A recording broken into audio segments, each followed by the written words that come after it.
Bonjour.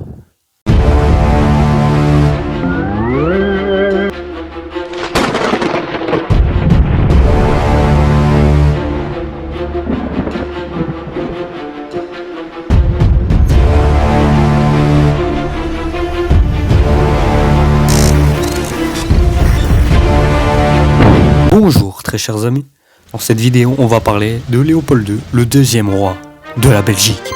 Qui est ce très cher Léopold? Né le 9 avril 1835, fils de Léopold Ier, le premier roi des Belges, suite à la Révolution belge. En parlant de la Révolution belge, j'en ai fait un short, donc je vous invite à le regarder si ça vous intéresse. Comment la Belgique est-elle née? Déjà, on va se remettre dans le contexte.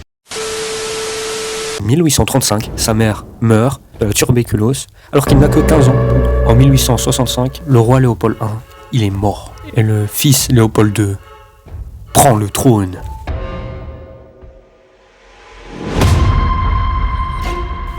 Petite précision de mon intro, la République démocratique du Congo n'avait pas encore ce drapeau. Ce drapeau est venu peu avant son indépendance. Bon, remettons les choses dans le contexte. De nombreux pays en Europe ont des colonies et le roi Léopold II souhaite en avoir une. Et la Belgique vient d'obtenir son indépendance il n'y a pas très longtemps et voudrait faire de la Belgique une puissance.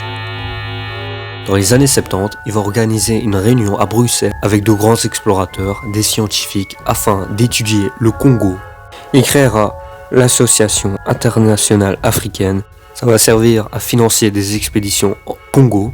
Il sera aidé de Morton Stanley, un explorateur qui est connu pour avoir retrouvé un autre explorateur qui s'appelle David Livingstone.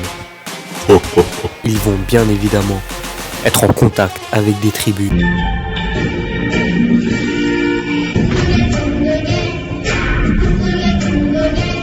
Et c'est pour ça qu'après, en 1885, de nombreux pays coloniaux vont organiser une grande réunion à Berlin afin que le roi Léopold II devienne le roi indépendant du Congo. Alors, je précise, c'était une propriété privée de Léopold II et non une colonie de la Belgique.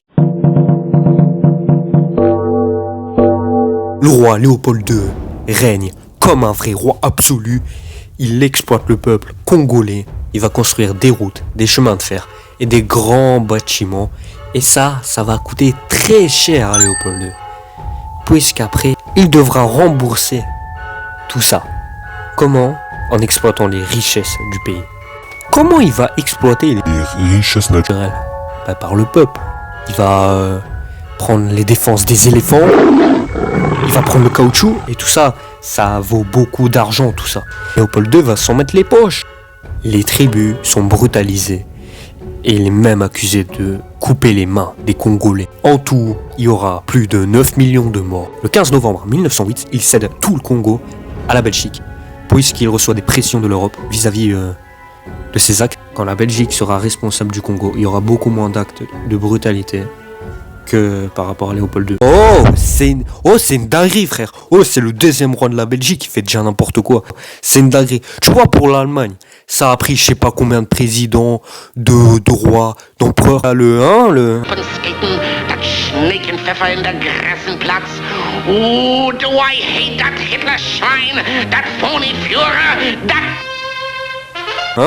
Et frérot, t'as la Belgique, c'est le deuxième roi, il fait déjà... Ne pensez pas qu'il est bien vu, il est très mal vu. Il y a même des statues de lui qui sont clac, clac. Bon, pour conclure cette vidéo, c'est en 1960 que le Congo prenne son indépendance. Et le Congo s'appelle la République démocratique du Congo.